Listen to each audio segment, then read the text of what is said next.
Sierra लिओनमध्ये बघा मुस्लिम राष्ट्र आहे, 83% मुस्लिम आहेत. त्यांचा प्रेसिडेंट कोण आहे? ख्रिश्चन आहे. किती लिबरल, किती सेक्युलर, किती फॉरवर्ड थिंकिंग वाले.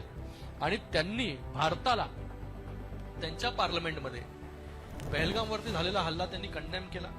त्यांनी त्याचा निषेध केला, शोक प्रस्ताव पास केला, आम्हाला पार्लमेंटमध्ये बोलवलं, आम्हाला पार्लमेंटमध्ये तिथे आमच्या समोर शोक प्रस्ताव पास केला आणि तिथे बोलण्याची संधी मला दिली.